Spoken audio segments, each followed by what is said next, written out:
제가 이렇게 감정에 대한 기본 저희 이제 삶의 배경, 예수 믿기 전부터 해서 어떻게 해서 성령 하나님을 만났는지 기본적인 과정은 최초의 과정을 말씀드리고 또 지금 제가 어떤 삶을 살고 있는지 그것을 이렇게 말씀드리도록 하겠습니다. 이번 이 감정을 통해서 저는 무엇보다도 첫째는 제 자신한테 굉장히 유익이 있을 거라는 그 확신이 왔어요. 이 감정을 통해서 저희 죄를 한 번 더 보게 되는 기회가 되더라고요. 제가 살면서 원망불평하고 시기질투하고 미워하고 이런 것들을 다시 한번 보게 되고 이렇게 회개함으로 더 이렇게 영적으로 회복되는 그런 축복이 있을 거라는 그 확신이 왔습니다. 오늘 우리 다 함께 생명이 살아나는 하나님의 놀라운 역사가 있었으면 좋겠습니다. 그렇게 될 것입니다. 네, 아멘. 네, 알겠습니다. 저는 부산에서 사남 5녀의 막내로 태어났습니다. 넉넉한 집안은 아니었지만 부모님과 언니, 오빠들의 사랑을 많이 받고 자랐습니다. 초등학교 2학년 때 이웃 어른의 손에 이끌려 집에서 세정거장 떨어진 교회에 나가게 되었습니다. 가끔 밤에도 어느 가정집에서 예배를 드렸던 기억이 있고 지금 생각해보면 아동구역 예배였던 것 같습니다. 먹성이 좋았던 저는 주일날 밥을 반만 먹고 부엌문을 미리 요만큼 열어놔요. 엄마한테 들키지 않으려고. 그리고 몰래 살짝 빠져나가서 교회에 가곤 했습니다. 그러던 저를 어머니가 만류하다가 어느 날 너희 태몽이 하늘에서 노란 밧줄을 타고 내려오더니 아무래도 예수를 믿으려나 보다 하셨습니다.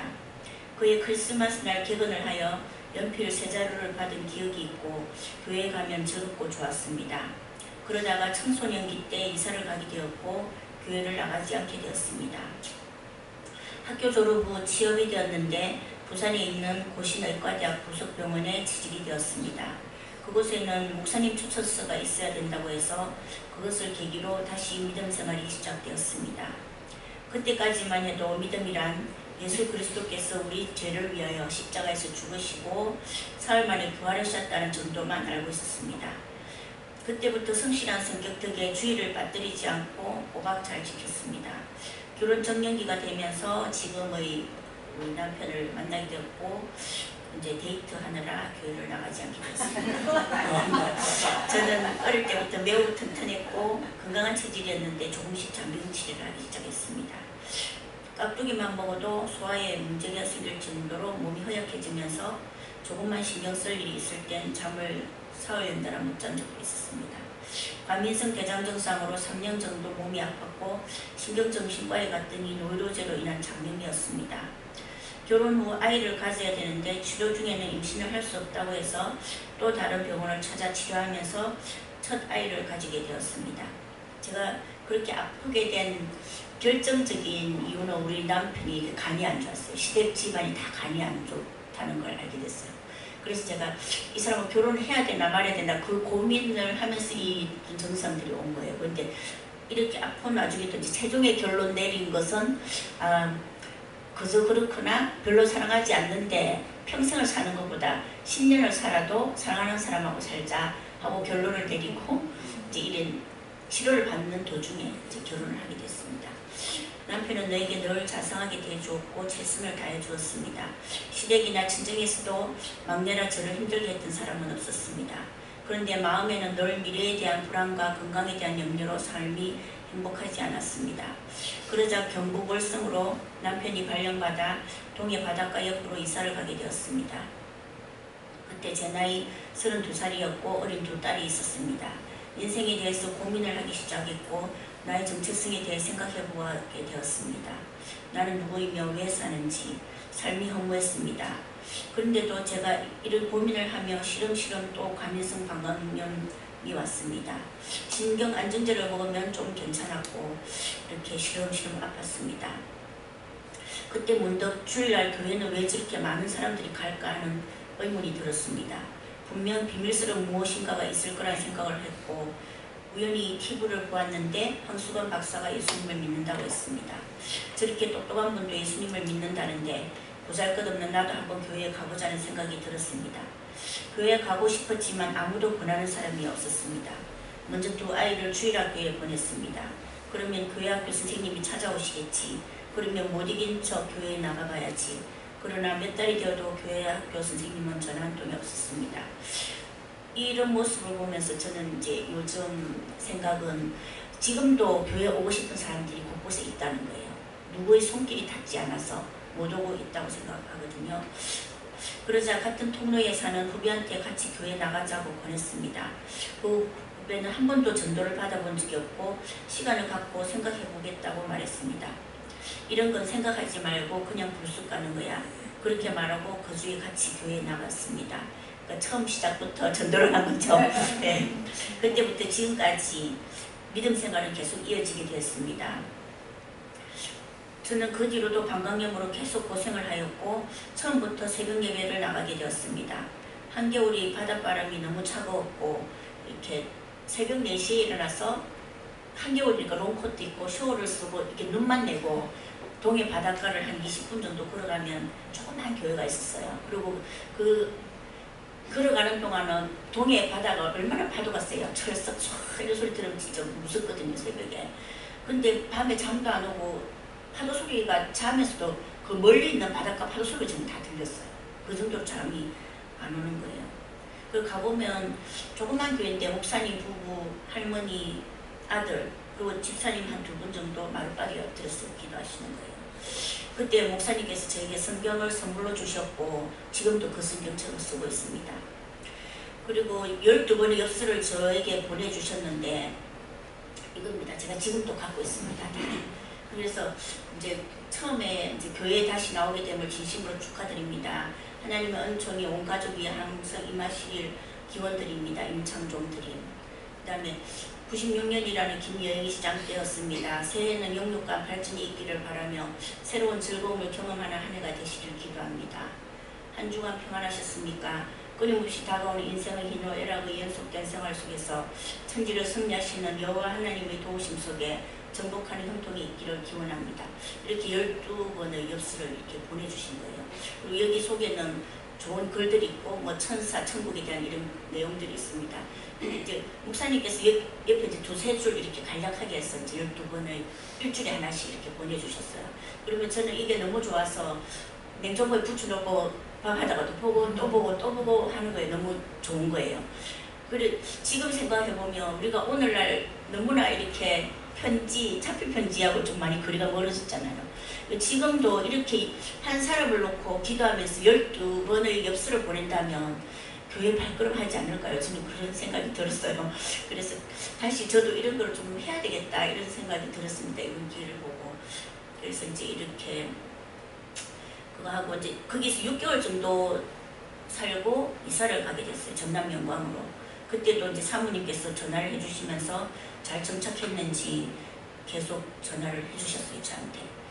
그리고 이제 그때는 이제 기도가 뭔지도 몰랐고 저는 그저 욕심을 부리게 해달라고 그 한 가지 기도했어요. 제가 되게 욕심이 많았거든요. 그러니까 내가 왜 힘들고 이렇게 불안하고 염려가 있고 고통스럽고 이런 걸 보면 다 욕심이더라고요. 그래서 욕심을 얻게 해달라고 그 한 가지만 기도하고 감사의 조건을 이제 그때부터 찾았어요.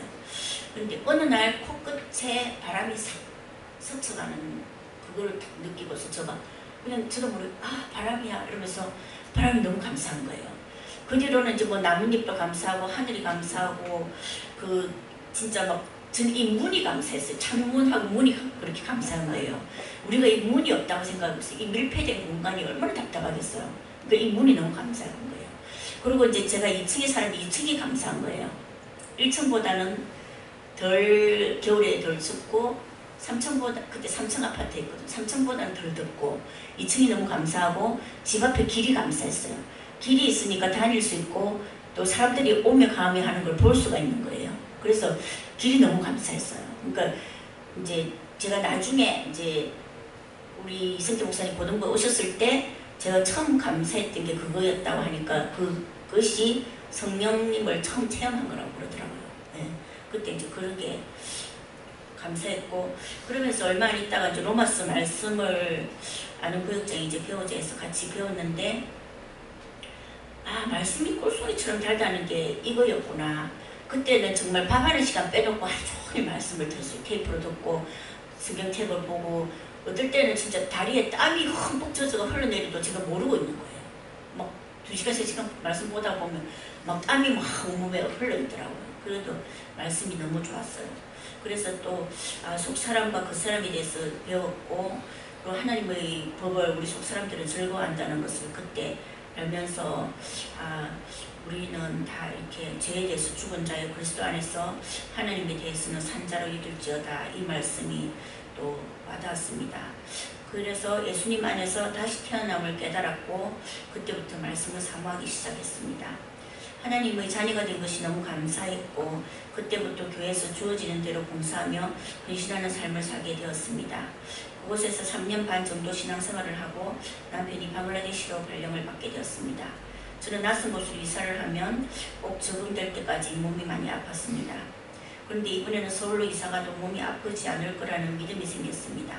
남편과 떨어져 아무 연고도 없는 서울로 두 딸을 데리고 이사를 와야 된다고 생각하니 두렵기도 했습니다. 그때 남편에게 나는 당신을 위해 하나님께 기도할 테인데 당신은 나를 위해 무엇을 해줄 거냐는 말에 남편이 교회를 나오기 시작했고 세례도 받게 되었습니다. 그래서 이제 서울에 와서 순복음교회에서 우연히 길거리에서 우리 지역장님을 만나서 이제 순복음 농계로 가게 되었습니다. 그리고 이제 오고 1999년도에 저기 이제 웅진싱크 및 학습지 교사 일을 하게 되었습니다. 이제 서울 와서 일주일 딱 집에 있었는데 너무 이사하고 일주일도 안 돼서 뭐 집 살림은 다 정리가 되고 그냥 가만히 있는 집을 왜 지켜 이 생각이 들더라고요. 너무 심심한 거예요. 아는 사람도 없고. 그래서 좀 웅진싱크 및 교사 일을 이제 시작했고 그 달부터 바로 11조를 시작하게 되었습니다. 그래서 하나님께서 놀랍게도 많은 학생들을 붙여주셨고 회사에서는 인정을 많이 받게 되었습니다. 그때도 수업이 비거나 중간에 이동할 때 말씀을 읽고 다녔습니다. 특히 저를 붙들어 주셨던 말씀은 이사야서 41장 10절 말씀 두려워 말라 내가 너와 함께함이니라 놀라지 말라 나는 내 하나님이 되느니라 내가 너를 굳세게 하리라 참으로 너를 도와주리라 참으로 나의 오른손으로 붙들리라는 말씀이었습니다. 얼마나 좋았던지요. 하나님께서 나와 함께 하신다니 나를 굳세게 하시고 오른손으로 나를 붙들어 주신다는 것을 생각하니 든든하고 기뻤습니다. 저는 그때 내가 너를 굳세게 하리라 이러면 그 천지를 창조하신 하나님은 엄청나신 하나님이잖아요. 전능하신 하나님. 그 엄청나신 하나님이 나를 굳세게 해준다는 거예요. 그래 너무 신기해서 사람들 보고 그 엄청나신 하나님이 나를 굳세게 해준대 막 이러고 그리고 나 오른손 붙들어준대 막 이러면서 사람들이 그렇게 막 흥분됐어요. 막 너무 신기한 거예요. 어떻게 그거 하나님 내 오른손을 들어주신대. 막 그러니까 엄청난 백을 가진 거 실제로 마음이 제가 굳세졌어요. 막 두렵지도 않고 놀랍지도 않고 막 그분이 나를 오른손 붙들고 있는데 막 두려울 게 없는 거예요. 그렇게 막 굳세지더라고요. 실제 믿음으로 왔던 거죠 말씀이. 네. 그래서 주일 예배와 구역 예배만 참석할 정도의 믿음 생활이었고 지역장님께서는 제가 직장에서 전도 대상자를 찾는 역할을 할 것이라고 말했습니다. 그때 처음으로 이제 공릉에 있는 이재순 우리 동료를 전도했고 이분은 이제 사별하고 혼자 이렇게 아들 데리고 살았는데 처음에 막 이렇게 교회 나오라고 하고 되게 막 좀 애기 같아요. 되게 부잣집 딸로 살았던 터라 되게 애기 같아서 좀 아프다 그러면 제가 가방 받으러 정부장까지 갔어요. 가방 받아갖고 오고 사실 저도 사실 약간 공주가거든요. 근데 이때는 무슨 힘이었는지 가방 들어주러 가고 그리고 토요일에 우리 집에 와서 아들 데리고 와서 자라 그랬어요. 자고 주일날 교회를 데리고 가는 거예요. 근데 남편이 방글라데시 있으니까. 그리고 3년 동안 계속 전화했어요. 전화하고 교회 나오게 하고 틈만 나면 진짜 우리 집에 와서 자고 또 주일날 교회 데리고 가고 막 그렇게 했어요. 근데 이제 제가 그러면서 어느 순간 이렇게 했는데도 그 친구가 어느 순간 교회를 안 나오고 주일날 등산 가고 등산복 차림에 배낭을 메고 교회 와서 예배 드리고 앉아있더라고요. 그리고 바로 또 등산 가요. 예배 끝나면. 그래서 이 복음이 제대로 들어가야겠다 이런 고민을 하기 시작했어요. 그때부터. 그러면서 이제 직장생활 열심히 하면서 나름 인생의 자랑에 바빴습니다. 2003년 겨울 어느 날 오른쪽 다리가 뻐근히 아파오기 시작했습니다. 피곤해서 그런가 했고 15일 정도 지난 후 제대로 걷기가 힘들었습니다. 통증 전문 병원에 가는 도중 횡단보도를 건널 때 다른 사람들은 금방 가는데 저는 다리를 절룩거리면서 절반도 가지 못했습니다. 그때 장애인들의 심정을 깨달았습니다. 병원에 가보니 척추관 협착증이고 빨리 수술하지 않으면 안 된다고 했습니다. 믿어지지 않아서 강남의 척추 전문 병원에 가서 검사를 했더니 너무 심해서 수술을 2번에 나눠서 해야 된다고 했습니다. 그때는 이미 통증이 너무 심해서 예리한 칼날로 생사를 찝는 듯한 아픔이었습니다. 8시간을 연달아 아파서 운 적도 있고 여자에게 있어서 상고의 통증과는 비교도 안 될 정도로 아팠습니다.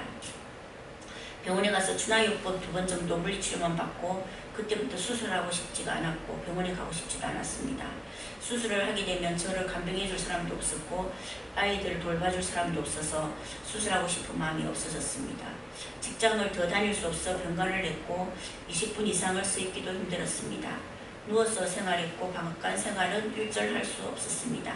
이상하게도 하나님께서 붙들어 주셔서인지 교회에서 예배드릴 동안은 통증이 없었습니다. 지역장님께 연락을 드렸더니 3일 작정 예배를 드려주셨습니다. 그리고 아는 집사님이 7일 새벽 작정 예배를 드려보라 했고 새벽마다 저를 데리러 왔습니다. 그런데 7일이 끝나고 아무런 변화가 없었어요. 그래서 희망이 없어져서 8일째 새벽에는 새벽 기도를 가지 않고 앉아서 하나님 저는 이제 어떻게 하면 좋아요? 이렇게 하는 순간 바로 말씀을 주셨습니다. 내가 사망의 엄침한 골짜기로 다닐지라도 해를 두려워하지 않을 것은 주께서 나와 함께 하심이라고 말씀하셨습니다. 이 말씀은 평소 제가 외우던 말씀이 아니었습니다.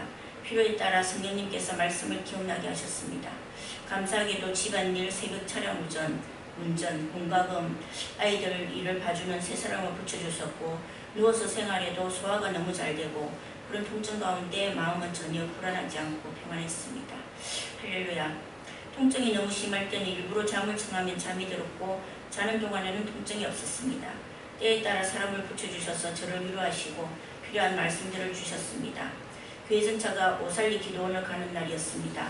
저도 가고 싶은 마음은 있었으나 아파서 갈 수 있을까 고민하다가 늦게 출발해 버스를 놓쳤습니다. 다른 전도사님을 통해 봉고차로 가게 되었는데 그 전도사님께서 어머님도 디스크가 있었는데 21일 단일 기도를 하면서 치료받았다고 했습니다. 우선 먼저 기도할 것은 의심 없는 믿음을 달라고 기도하고 제게 말씀해 주셨습니다. 놀랍게도 기도원을 갔다 오면 오후 3시쯤 되는데 전혀 아프지 않았습니다. 버스 안에서 옆자리에 앉은 집사님이 자기도 온몸에 마비가 왔었는데 기도하며 하나님께서 치료해 주셨다며 제게 용기를 주었습니다. 다시 새벽 40일 작정 예배를 시작했습니다. 날마다 눈물로 회개하며 죄인임을 알고 로마서 3장 13절에서 17절 저희 목구멍은 열린 무덤이요 혀로는 속임을 베풀며 그 입술에는 독사의 독이 있고 그 입에는 저주와 악독이 가득하고 그 발은 피 흘리는 데 빠른지라 함멸과 고생이 그 길에 있어 평강의 길을 알지 못하였고 이런 말씀들이 제 모습이라는 것을 깨닫게 됐습니다. 그리고 이런 죄인된 저를 위해 피를 흘리신 십자가의 사랑이 절실하게 와닿기 시작했습니다. 그러면서 제가 그때는 이런 표현을 할 만큼 믿음도 안 되었는데 제가 이 통증이 복음의 증거가 되게 해달라고 눈물로 기도했습니다. 하나님께서 그런 마음을 주셨습니다. 그 가운데 방언도 받고 환상으로 순간순간 하나님께서 저를 만나주셨습니다. 그리고 이제 39일째 되는 날 이제 39일째까지 아무 변화가 없었어요. 그러니까 희망이 없잖아요 또. 그래서 40일 내일이면 40일인데 하나님은 언제 어떻게 하면 좋아요? 이렇게 했는데 갑자기 허리와 다리가 막 움직이면서 진동을 하기 시작하는 거예요. 그러면서 통증이 절반 이상 줄어들었어요. 그날부터. 그리고 2달 후에 직장을 출근하는 아침에 직장을 포기할 마음을 가졌었는데 시골에서 저희 구역장이었던 분이 전화가 와서 빌립보서 4장 6절 말씀 아무것도 염려하지 말고 오직 기도와 간구로 너희 구할 것을 감사함으로 하나님께 아뢰라는 말씀을 읽어보라고 하셨습니다. 말씀을 읽는 순간 출근을 결심했고 출근 첫날 점심 12시 이후 통증이 완전히 사라졌습니다. 하나님께서 온전히 치료해 주셨습니다. 지금은 몸을 무리하면 조금의 통증이 있을 때도 있지만 즉시 회개하며 기도합니다. 또한 자만하지 않게 하시는 하나님께 감사를 드리고 성령님께서 치료하신 것은 재발이 없다고 믿습니다. 그때부터 지금 제가 이제 13년이 흘렀는데 거의 아프지 않아요, 사실. 참 신기해요. 그 순간부터 딱. 근데 그 가운데 복음에 대한 메시지를 늘 전하고 싶었고, 장애인교회에서 이제 정신지체부 아이들을 돌보다가 고등부 교사로 이제 오게 됐습니다. 그때 이제 제가 하나님에 대해서 너무 궁금했어요. 그러니까 성령님은 어떤 분이고 하나님이 어떤 존재인지 너무 궁금했어요. 그래서 진짜 온누리교회 그 송계철 장로님 세미나도 가고, 송계철 장로님 책을 이제 그 쓰신 순서대로 제가 책을 사서 그냥 읽어본 게 아니고 정독 줄거가면서 외우고 또 보고 앞에서 다시 보고 완전히 공부를 했어요. 학교 시험 공부하듯이. 그렇게 너무 궁금했어요. 그리고 그때부터 막 기도원도 일주일에 2006년도나 한 번, 2007년도나 일주일 두세 번 가고 막 너무 궁금한 거예요, 하나님이. 그런데 나중에 이제 어느 정도 좀 지치더라고. 그렇게 막 쫓아다니는 게 체력도 딸리고, 너무 피곤하고 지친다. 이럴 때 이승재 목사님이 딱 오신 거예요. 그래가지고, 이제는 안 쫓아다녀도 되겠구나. 그래서 그때 우리 참 고등부 선생님들이 다 그랬어요. 하나님께서 선물로 보내주신 목사님이다. 다 그렇게 기도를 했거든요. 그래서 이제 이승재 목사님을 통해서 이제 영적 영향력을 많이 받고, 오중복음, 삼중축복, 또 말씀을 많이 읽을 것을 권면하셨고, 참 복음이 있는지, 내가 복음을 제대로 알고 있는지 점검해보라고 말씀하셨고, 그리고 두 가지를 굉장히 강조해 주신 거를 제가 기억을 해요. 항상 겸손하라, 그리고 은혜, 모든 것이 하나님 은혜라는 거. 그 두 개를 가장 많이 강조해 주셨는데, 그전에는 제가 은혜의 참 뜻을 좀 잘 몰랐어요. 그리고 집사님들이 습관적으로 어떤 목사님 설교 듣고 엘리베이터에서 만나면 목사님 은혜 받았어요. 근데 그게 너무나 이렇게 습관적인 인사 같더라고요. 근데 이제 은혜라는 뜻을 이제 정확하게 알게 됐죠. 에베소서 2장 8절 9절 말씀을 이제 배우면서 정확하게 은혜의 뜻을 알게 되었어요. 그래서 이제 목사님께서 복음을 알고 있는지 점검해보라고 말씀하시길래, 제가 그 전에 이제 예수 믿고 천국 가고 교회 나오면 축복받아요 이렇게 복음을 전했는데, 이렇게 막 정성을 들였지만 뿌리를 못 내리는 걸 보고, 제대로 복음을 전하려면 죄와 구원의 문제에 대해서 말씀을 1시간 정도 전할 수 있는 내용을 저 나름대로 이렇게 정립을 했어요. 로마서를 이제 중심으로 이렇게 정립을 했어요. 근데 이제 믿음 생활을 하다가 현세적인 복에 치중하다 보니 구원받는 참 믿음을 알지 못하고 중단되어 있는 크리스찬들을 보면 너무 안타깝습니다. 지금도 마찬가지입니다. 교회 안을 전도하라고 그러잖아요. 교회 안에 참 복음을 모르는 사람이 사실 90%예요. 보면 뭐 지역장 권사님 마찬가지예요. 그 구원의 확신이 없는 사람이 너무 많아요. 굉장히 안타까운 현실이고, 그거는 이제 하나님의 어떤 분이고 인간은 왜 죄인이며 예수 그리스도가 우리한테 어떤 역할을 하신 분이고 구원받는 참 믿음은 어떤 것인지를 정확하게 알지 못하기 때문에 그냥 종교생활처럼 교회에 오고 그런 상태로, 그러니까 하나님을 참으로 알지 못하면 이게 누림도 그만큼 적은 거죠. 그러다 보면 현실적으로 좀 힘든 일 있으면 이제 교회 안 나오고 시험들만 안 나오고 뭐 이런 식이 되는 것이 너무나 안타까웠습니다. 인생을 얘기할 수 있는 직장을 찾으면서 2004년도에 지금의 직장인 ING 생명으로 옮기게 되었습니다. 기도 제목을 쓸 때마다 만나는 자마다 복음을 전하게 해달라고 했습니다.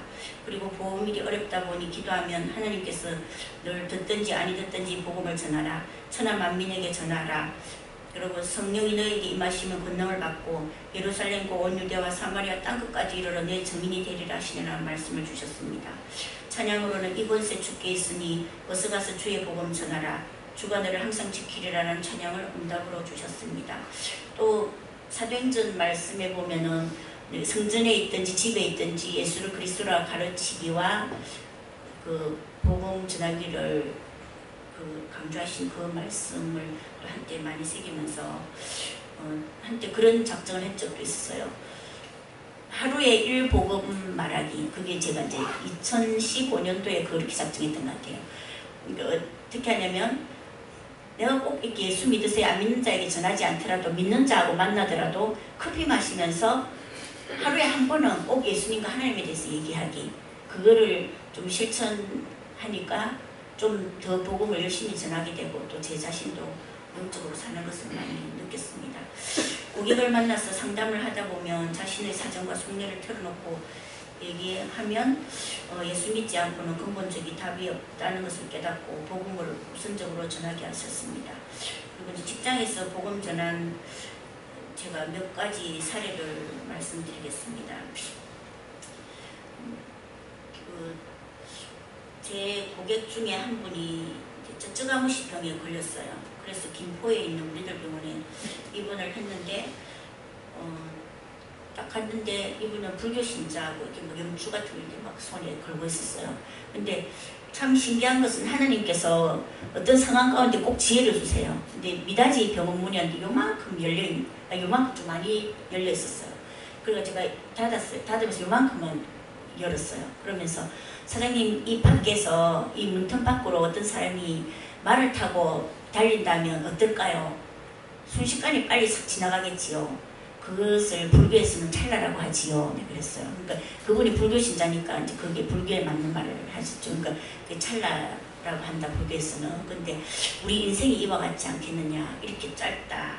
그러니까 우리가 예수 믿고 영생 천국을 얻자고 권면했습니다. 그리고 길이요 진리요 생명 대신 예수님을 믿으라고 얘기했고, 이분은 혼자 살면서 사업을 하는 분이셨어요. 근데 이 땅에서 언젠가는 죽게 되는데 그때 돌아갈 아버지 집이 없다면 얼마나 불쌍할까요? 이제 이 땅에서 우리는 딱지치기 하고 구슬치기 하는 거다. 근데 그걸 많이 땄지만 저녁에는 우리가 집에 가야 되지 않느냐. 근데 돌아갈 아버지 집이 없다면 얼마나 불쌍하냐. 그러니까 그러고 이제 사장님 기도할까요? 이랬더니 아니요, 그냥 마음으로만 해주시고 기도받지 않겠습니다. 이러시는 거예요. 그때 진짜 하나님은 이 복음 전할 때 절대 실망시키지 않으세요. 꼭 예비하시고. 그리고 저쪽에 어떤 한 분이 침대에서 탁 뛰어내려오면서 우리 기도해 주세요 이러는 거예요. 그래서 내가 예수 믿으시냐고 이러니까 아니요, 앞으로 믿으려고요 이러는 거예요. 근데 우리 아픈데 기도받으면 좋잖아요. 우리 다 기도받읍시다. 다 오세요 이러는 거예요. 그래 베드가 5개인데 5분이 다 모였어요. 동그랗게. 그리고 제가 이제 그 5분 동그랗게 해서 이제 기도하고 이제 나왔어요. 그리고 이제 병실에서 나왔는데 이제 기도하고 병실에서 나왔는데 하늘에서 눈이 사랑 눈이 막 정말 환상적으로 내리는 거예요. 막 진짜 너무 아름답게. 그래서 제가 그때 제가 정말 아버지 감사합니다. 그것만 계속 나오면서 막 너무 눈물이 막 그렇게 나는 거예요. 그 풍경이 너무 아름다울 수가 없었어요. 그런데 이제 제가 이것을 이게 처음이 아니고 하나님이 이렇게 복음을 전하고 나서 저한테 주는 선물은 꼭 아름다운 자연이었어요. 근데 이제 이때 제가 처음 체험을 했고 2013년도에는 이제 회사에서 태국 푸켓 여행을 가는데 제가 전날 기도를 하면서 하나님 비행기 안에서 복음 전하게 해주세요. 그 기도를 하는 거예요. 난데없이. 근데 뭐 눈물이 펑펑 쏟아지는 거예요. 그리고 이제 갔다가 갈 때는 아무 일 없었어요. 근데 올 때 비행기를 탔는데 내 앞자리에 서울대학 나온 그 우리 동료 남자애가 있었고 그 옆에 여자애가 있고 제가 그 뒤에 앉았어요. 근데 이 여자애가 남자가 옆에 앉는 걸 좀 불편해하는 거예요. 그래서 바꿔달래 저보고. 그래서 제가 바꿔줬어요. 저는 여기가 이제 경상도 분이라 저랑 약간 좀 편하게 지내던 사이였어요. 근데 얘가 뭐 골프를 치다가 뭐 이렇게 누구한테 맞았대요. 그리고 여기 뭐 수술하고 막 난리가 났더라고. 근데 믿음 생활 중단했고 얘가 자기 집안에서 교회도 지어 혼납한 부모님들이 그런 자녀인 거예요. 그래서 제가 2시간 정도 복음을 전했어요. 그 비행기 안에서. 전하고 이제 저쪽에서 시끄러우니까 좀 잡시다 이러는 거예요. 그래서 그 애가 수면제를 하나 중에서 누나 우리 수면제 하나씩 먹고 잡시다 이러더라고. 그리고 이제 얘는 이제 잠이 금방 들더라고요. 그리고 저는 이제 밖에를 이렇게 우연히 딱 쳐다봤는데 그 창 밖으로 별이 완전 반짝거리는데 그렇게 맑고 예쁠 수가 없었어요. 밤하늘의 별이 막 쏟아지는 거예요. 그래서 아, 하나님께서 이 별로 나에게 보상해 주는구나. 그리고 많은 자를 옳은 대로 인도하는 자는 하늘의 별과 같이 영원히 빛나리라 하셨잖아요. 그 말씀이 생각나면서 그 별이 너무 감사했어요. 그리고 이제 또 한 케이스는 최근의 일인데 이제 옛날 직장 동료였는데 연봉 3억 5억 받던 엄청 잘 나가던 동료였어요. 근데 지금은 다른 일을 하고 있는 거예요. 근데 그 동료는 나에게 뭔가를 팔려고 했어요. 근데 저는 이제 그 동료를 딱 보니까 그냥 잃어버린 영혼이라는 그 마음이 딱 오는 거예요. 그래서 제가 좀 사줬어요. 도와줘야 되잖아요. 일단 사주고 그 다음에 이제 만나자 해서 복음을 전했어요. 복음 1시간 정도 전하고 그리고 집에 오는데 이제 지하철 타고 뚝섬역 이렇게 스쳐가는데 그 한강 있잖아요. 그게 석양이 난 그렇게 긴 석양을 처음 봤어요. 좀 햇살도 아직 있는 상태인데 강 끝에서 끝까지 석양이 쫙 있는 거예요. 그리고 그때 이제 한 분이 더 있었는데 그분이 제가 좀 훈련시키고 있는 중에 있는 분이거든요. 전도에 대해서. 근데 막 그분 앉아서 이제 등 대고 있었죠. 내가 집사님 이 등 대에 봐봐. 그랬어요. 그러면서 석양이 쫙 자기도 놀래는 거 너무 아름답다고. 그래서 전도를 했으니까 하나님께서 이 석양으로 우리한테 보상해 주는 거라고 제가 그랬어요.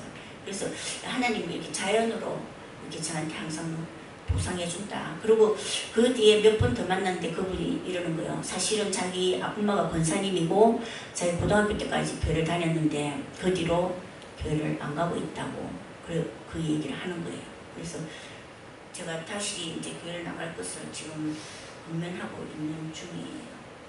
그리고 이제 그때 우리들 병원에 그분 5분들은 이제 기도해주고 그 다음날 제가 한 번 더 찾아갔어요. 이제 빵하고 전도지를 갖고 와서 그분들한테 전도지 다 한 장씩 주고 빵 머리맡에 이렇게 하나씩 다 해주고 그러고 이제 왔습니다.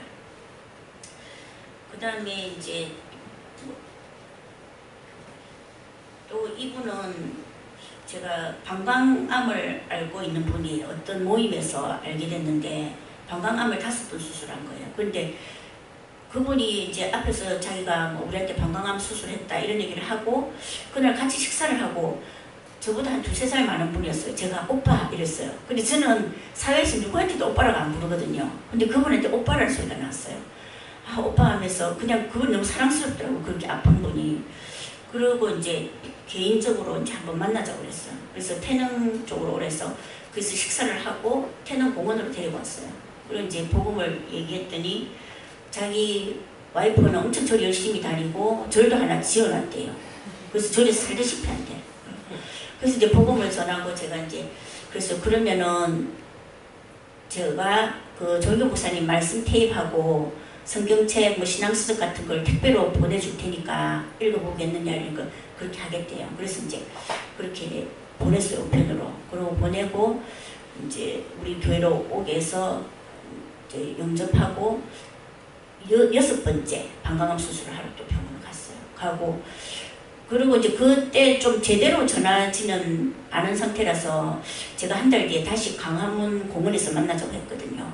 그래서 광화문 공원에서 이제 제대로 이제 전하고 결심 기도 이제 하고 그렇게 했습니다. 그리고 뭐 숫자는 엄청 많아요. 뭐 일일이 다 말할 수 없을 정도로 그렇게 뭐 사례별로 있습니다. 근데 제가 불교 신자들을 좀 많이 전도했는데요. 불교 신자들은 대부분 이제 극락이 있지 않느냐 이렇게 말씀하세요. 그래서 하나님은 천지를 말씀으로 창조하셨고 말씀이 하나님과 함께 계셨으니 말씀이 곧 하나님이십니다. 성경 말씀에 다른 이로서는 구원을 얻을 수 없나니 오직 구원받을 만한 다른 이름을 주신 일이 없다고 했으니까 불교에는 구원이 없습니다. 제가 여기서 이제 불교에는 구원이 없습니다 이럴 때는 상대방 눈을 바로 딱 쳐다보이게 불교에는 구원이 없습니다 이렇게 확신 있게 딱 말씀을 드려요. 그리고 이제 오직 예수 그리스도를 믿을 때만 구원이 있다는 것을 말씀드리고 좀 이렇게 택시 탔을 때 좀 전도하기가 좀 나름대로 좋거든요. 왜냐면 택시 기사는 꼼짝 못 하잖아요.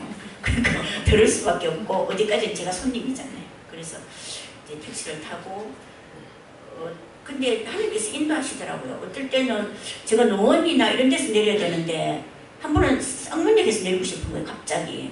그래서 그냥 내렸어요. 내려서 택시를 탔어요. 택시 타고 집에 가야지 이러고 쌍문에서 내려 외국 갔다가 이제 그 리무진 타고 오면 노원역에 이런 데서 내리면 집에 가기 좋잖아요. 근데 쌍문에서 내리고 싶은 거예요. 그래서 내려서 택시 탔어요. 그래서 이 기사님한테 복음을 전할까 말까 하다가 유리창에 이제 연꽃이 2개 있고 원불교 마크가 딱 있는 거예요. 그러니까 아주 열심히 있는 원불교 신자였어요. 그래서 기사님 절에 다니시나 봐요. 저도 신혼 때 절에 좀 다닌 적이 있어요. 그런데 교리도 모르겠고 혼자여서 누가 지도해주는 분도 없었어요. 30대 중반에 인생에 대해서 깊이 고민했고 텔레비전에서 함수관 박사를 보고 교회로 발걸음하면서 예수님을 만났고 거기서 참 진리를 발견했어요. 불교든 어떤 신앙이든 착하고 겸손하고 좋은 말씀들이 많지요. 저도 신앙을 가지고 성품이 좀 많이 바뀌었어요. 그런데 성경 말씀에 핵심이 다른 게 하나 있어요. 다른 이로서는 구원을 줄 일이 없다고 성경 말씀에 명백히 나와 있어요. 핵심은 구원이에요. 그러면서 저는 이제 절에 다니는 분들을 많이 전도하게 되었고 친구들 중에 절에 열심히 다니던 친구들이 지금은 교회 나와서 하루에 2시간씩 기도하는 그런 친구도 있어요. 예. 절에 다니시는 분들이 교회 나오면 정성껏 예수님을 잘 섬기고 봉사하는 것을 보게 되었어요. 그 절에 다니는 분들 절에 가기 전에 목욕을 하잖아요. 목욕제에. 그래서 교회 온다고 토요일 미리 다 목욕하시더라고. 절에 다니는 분 목욕하고 깨끗하게 오길래 야 진짜 오래 믿음 우리보다 낫다. 그렇게 진짜 생각했어요. 그러니까 절에 가면 이렇게 시주하듯이 헌금도 미리 다 봉투에 깨끗하게 준비해서 오고 제가 그런 거 보고 참 예, 그래서 우리 기사님한테도 이제 기사님 만난 것이 너무 반갑고 제가 오늘 복음을 전하고 택시에서 내리지만 언젠간 또 누군가가 복음을 전할 거예요. 그때 꼭 주님을 영접하고 결심하시기 바랍니다. 제가 택시에서 내리는 순간부터 구원에 대해서 정말 신중하고 깊게 한번 생각해 보시기를 바랍니다. 그리고 내릴 때 기사님 오늘도 수고 많으셨지요. 잔돈은 받지 않겠습니다. 오늘했습니다. 얼마나 기쁘든지요. 이렇게 우연이 아닌 정말 필연의 인연들을 하나님께서 때에 따라 붙여주셔서 얼마나 감사했는지요. 이 모든 것 주님께서 하셨습니다. 그리고 또 우리 지역장님께서 저한테 많은 좀 영향력을 주신 분이세요. 그래서 항상 제가 직장 다니는 거에 대해서 이렇게 가는 선교사가 있지만 보내는 선교사가 있다. 그런 얘기도 해주시고 정말 제가 해마다 5월에 어느 날 갑자기 여의도 교회를 가고 싶을 때가 있어요. 가면 항상 세계 선교대회 하는 날인 거예요. 그러면 선교사님들 그 영상을 막 보여주잖아요. 처음부터 끝까지 보게 돼요. 찬양도 그렇고 막 모든 순간순간에 다 이렇게 눈물로 막 그거 하는데 그걸 너무나 그래 하나님 왜 나를 이것을 보게 하셔요. 저도 아니에요. 저는 빼주세요. 저는 얘기를 못하고 고생하는 것도 싫어해요. 근데 그 말 하는 순간 바로 자막이 딱 나오는 거예요. 보내는 선교사도 있습니다. 딱 나오는 거예요. 그 말씀이 얼마나 위로가 되는지 진짜 우리 여기서 쓰는 5,000원, 10,000원이 그 선교사들한테는 굉장히 크게 쓰이거든요. 그래서 그 보내는 선교사의 역할을 지금 감당하고 있습니다. 그래서 항상 주님이 내 안에 내가 주님 안에 온전히 거할 때 많은 열매를 맺기를 소원하고 또 옛사람을 십자가에 못 박고 예수님과 함께 새 생명을 얻기를 날마다 소망하고 또 복음이 실제가 되어서 다른 사람들에게 선한 영향력을 미치는 그런 사람이 되게 해달라고 소원하며 기도합니다. 올해도 기도 제목이 영원 사랑하는 마음과 온유함과 겸손함을 구하고 있습니다. 근데 지금 저도 이렇게 알게 모르게 좀 이렇게 복음에 대한 열정이 예전보다는 좀 식었어요. 근데 이번을 계기로 다시 회복될 거라는 그런 생각이 들었습니다. 그리고 제가 이제 이렇게 복음을 뜨겁게 전해야겠다 이렇게 불을 붙인 계기가 있었는데 그거는 계시록 20장 15절 말씀이었어요. 누구든지 생명책에 기록되지 못한 자는 불못에 던지우리라. 그래서 이거 보면 성경 말씀에 있는 것은 불못에 던지는 게 잠깐 순간이 아니잖아요. 던졌다고 건져내는 것도 아니고 영원한 거잖아요. 그리고 성경 말씀은 약속이고 반드시 이루시잖아요.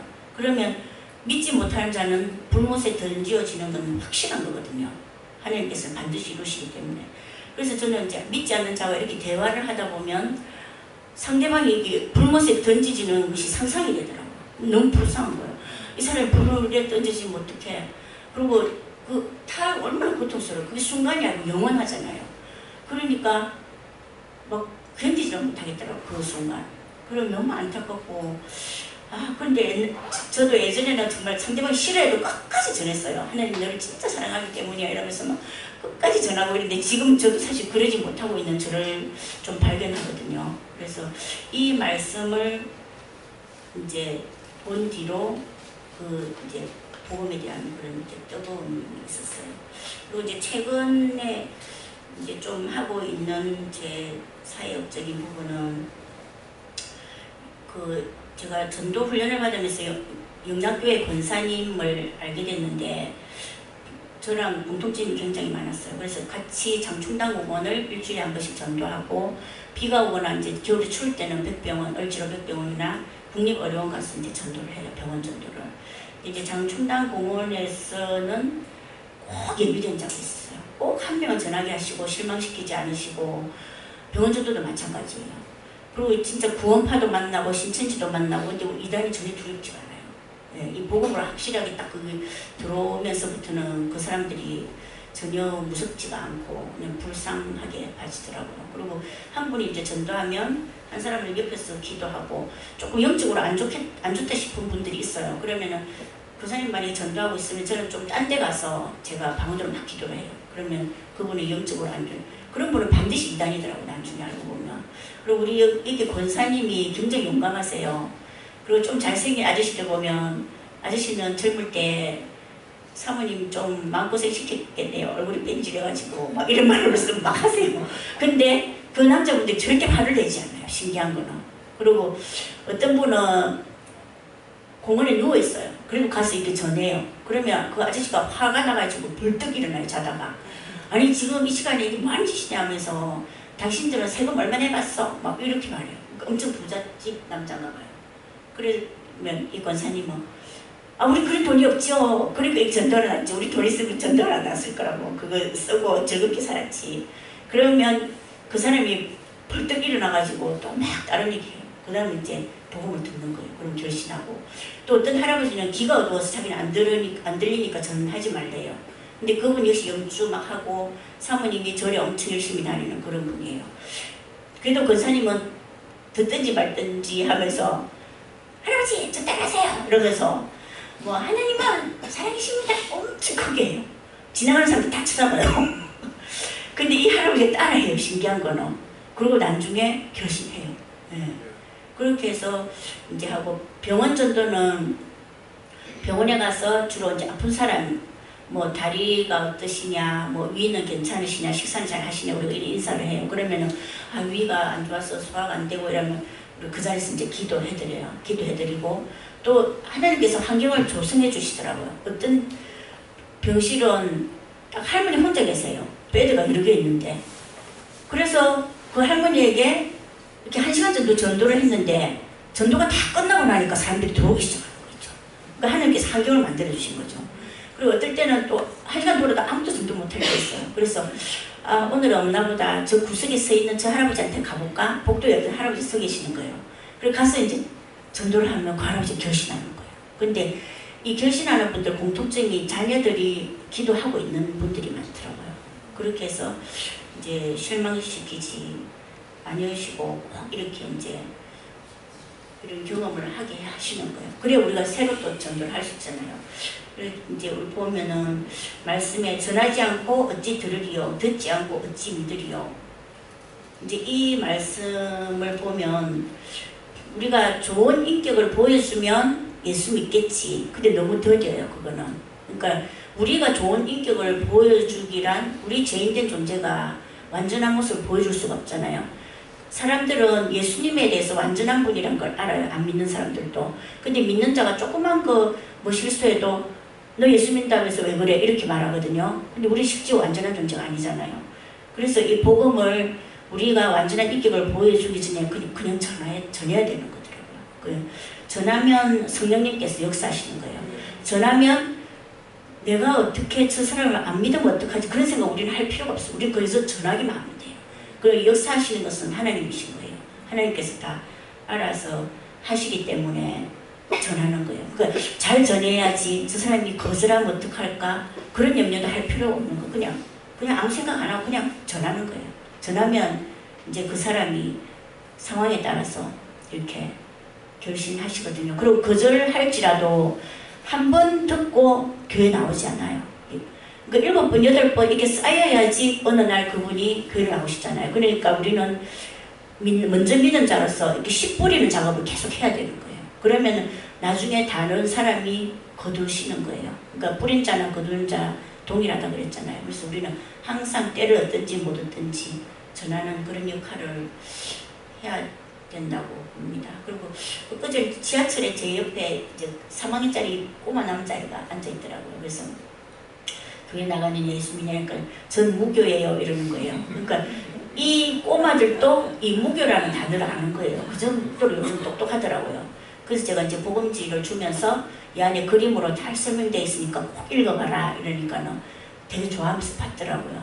그러면서 조금 이따 다른 애가 딱 오는 거예요. 그러면서 너도 줄까? 그러니까 자기는 교회 다닌대. 그러니까 엄마가 다른 거 받지 말라고 했는지 자기는 안 받겠다고 그러더라고요. 그래가지고 이게 이 꼬마 애들도 이렇게 전하면 너무 즐겁고 제가 지금 이제 좀 신경 써서 실천하고 있는 거는 직장에서 한 명 섬기기를 하고 있어요. 그러니까 우리는 이렇게 여러 명을 우리가 이제 때를 얻든지 못 얻든지 이렇게 막 무작위로 전하죠. 전하는데 내 가까운 사람에게는 한 명을 좀 섬기기를 시작하는 게 필요한 것 같아요. 그래서 제가 직장에서 한 명 정해서 제가 이제 섬기기를 하는 거예요. 그리고 가까운 사람이 복음을 오히려 안 들을 확률도 많거든요. 그럴 때는 이제 우선 식사를 자주 하시는 거 좋더라고요. 자주 식사하고 커피 마시고 가끔 선물 사주고 책도 사주고 그러다가 조금 마음 동하면 우리 같이 교회 갈래?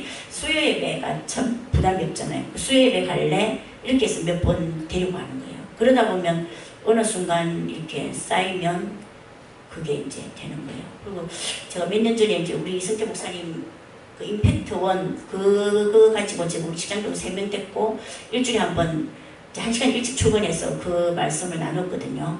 근데 기존에 믿는 자 둘이는 조금 듣고 뭐 사복음서 같이 하고 이러더니 떨어져 나가요. 근데 한 명이 반짝반짝 하면서 계속 같이 하더라고요. 그 로마서도 같이 하고 그러면서 지금 오늘교회에서 전도팀에서 스텝으로 일하고 있어요. 그렇게 하나님은 그 한 사람을 예비한 거예요. 그러니까 우리는 한 명에 집중할 필요가 있어요. 그 한 명이 한 명이 아니에요. 그 한 명이 많은 사람을 살리는 거예요. 그분은 지금 막 식당에서도 밥 먹고 나서도 아줌마 예수 믿으세요? 막 이렇게 용감하게 얘기하고 그렇거든요. 그러니까 그런 한 명 섬기기. 그러면 그 한 명이 많은 영혼들을 또 살리는 역할을 하기 때문에 그 한 명을 좀 집중해서 이렇게 하는 게 필요하고 요즘은 이렇게 한 번만 이렇게 교회 나오고 이러기가 쉽지가 않아요. 그래서 꾸준히 좀 섬기는 그런 과정들이 필요하더라고요. 그래서 그렇게 한 명 섬기기를 하고 있고요. 이제 전도를 하면 정말 여러 가지 유익이 있습니다. 이제 전도를 하면 뭐 제가 전하기만 하지만 성령님께서 역사하시는 것을 많이 체험할 수 있었고 또 예수님의 그 지상명령에 우리가 동참하는 거잖아요. 해도 되고 안 해도 되는 것이 아니라 반드시 해야 하는 게 전도거든요. 그리고 우리 신앙생활의 순서는 이제 성경 말씀의 핵심이고 그 다음에 이제 기도, 그 다음에 성도 간의 교제, 그 다음에 증거 이렇게 할 때 온전한 시간 생활이 되잖아요. 근데 우리가 좀 성숙한 분들도 말씀 사모하고 기도도 하세요. 그리고 성도 간의 교제도 좋아하세요. 근데 증거까지 안 가고 있는 경우가 참 많아요. 그래서 이 증거가 없으면 이제 전도를 하지 않는 것은 알맹이가 빠진 신앙이에요. 그러니까 내가 충만하면 흘려보내는 게 맞거든요. 이렇게 이제 온전한 신앙생활을 이제 하고 이렇게 이제 예비된 자도 붙여주시고 실망시키지 아니하시고 이런 어떤 은혜를 또 체험하게 하세요. 전도를 하면. 그리고 이웃을 보는 시각이 달라져요. 아버지의 마음을 보게 되거든요. 이제 영혼을 사랑하게 되고 이 영혼한테 진짜 사랑을 심어주는 게 어떤 건지를 이제 알게 되기 때문에 이게 나의 눈과 마음을 바꿔주더라고요. 나를 너무 고생시키지만 어떤 순간적으로 되게 긍휼할 때가 있잖아요. 그때 아버지의 마음을 작용시켜 주더라고요. 그리고 전도는 이제 지상 명령이기 때문에 그냥 순종함으로 전하기만 하면 누구나 가능한 거예요. 그 전도에 특별한 저 사람 은사가 있겠지 아니래요. 전도는 은사가 아니래요. 지상 명령이기 때문에 누구나가 해야 되는 거. 근데 좀 더 이제 지혜가 있어서 이렇게 잘 전하는 분도 있긴 있죠. 그렇지만 순종하면 누구나 다 가능하다는 거. 그리고 이제 제가 로마서 말씀을 그러니까 어떨 때는 이 말씀이 굉장히 은혜가 되고 어떨 때는 저 말씀이 굉장히 은혜되고 그렇잖아요. 근데 제가 며칠 전에 로마서 1장 14절에서 16절 이 말씀을 보면서 다시 한번 제 가슴이 이렇게 뭉클해지는 걸 느꼈거든요. 예, 헬라인이나 야만이나 지혜 있는 자나 어리석은 자에게 다 내가 미친 자라. 그러므로 나는 할 수 있는 대로 로마에 있는 너희에게도 복음 전하기를 원하노라. 내가 복음을 부끄러워 아니하노니 이 복음은 모든 믿는 자에게 구원을 주시는 하나님의 능력이 됨이라. 첫째는 유대인에게요 또한 헬라인에게로다. 예, 우리가 이제 내가 예수님을 부끄러워하고 있지 않는지 그거를 우리가 순간순간 부끄러워하고 있어요. 사실은 예를 들어서 직장에서 이렇게 회식을 해요. 근데 다 예수 믿는 표시 안 내요. 진짜 술 안 먹는 사람이 없어요. 저는 그런 때 항상 왕따가 되는 입장인데 정말 폭탄주 마시고 아무렇지 않게 술을 다 마셔요. 아니 오늘 폭탄주를 만들고 있어요. 나중에 알고 교회에서 금반 치는 분 그런 경우가 많아요. 진짜. 그리고 얼마 전에도 딱 그런 모습을 봤는데 4명이 먼저 나오면서 이제 자가용 타고 이렇게 오는데 얘기하다 보니까 저 말고 나머지 3분이 다 크리스찬인 거 있죠. 근데 좀 놀랐어요. 다 권사님 자제분이고 막 다 그러더라고요. 그래서 아 예수 믿는 사람들이 이렇게 곳곳에 있으면서도 숨어 있는 거예요. 자기를 나는 크리스찬이라고 노출하지 않고 숨어 있는 거예요. 그 숨어 있으면서 내가 좀 편한 대로 사는 거예요. 현실적으로 맞춰서. 그래서 아 우리 역할이 그러니까 교회 안을 전도하듯이 이제 세상에 나가서는 그 숨어있는 크리스찬들을 좀 함께 끄집어내서 함께 손잡는 그게 좀 필요하다는 생각이 들더라고요. 그러면은 그분이 혼자서는 힘을 발휘할 수 없지만 이제 손을 잡고 아 너도 믿느냐 나도 믿는다 하면서 손잡고 같이 노출되면 그게 이제 힘으로 작용할 수가 있잖아요. 그 우리가 능력 없는 크리스찬이 너무 많아서 복음이 안 스며들고 교회가 이렇게 힘을 발휘 못할 때가 많은데 그런 이제 믿는 자를 전도하고 제대로 된 복음으로 그리고 숨어있는 크리스찬들을 이제 손잡고 이렇게 나와서 함께 이렇게 사역하고 이러면 참 좋겠습니다.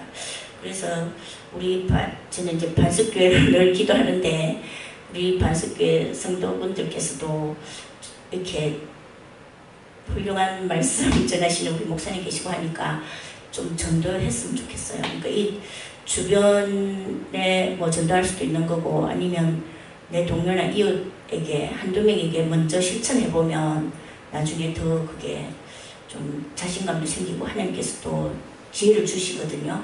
그러면 이 반석교회가 배가 되는 그런 부흥의 역사가 있을 거라고 봅니다. 예. 예. 그리고 이제 이 모든 것은 제가 하는 것이 아니라 하나님께서 진짜 하신다는 걸 느낄 수 있어요. 제가 어떨 때는 너무 전하고 싶은데 전도대 생각 전혀 안 붙을 때도 있었어요.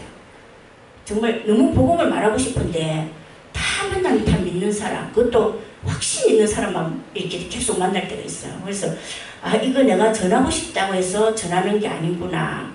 하나님께서 그 영혼을 붙여주셔야만 전하는구나. 이거를 또 한번 깨닫게 하시더라고요. 그래서 이 모든 것을 주님께서 하신다는 것을 또 한번 깨닫게 해주셨습니다.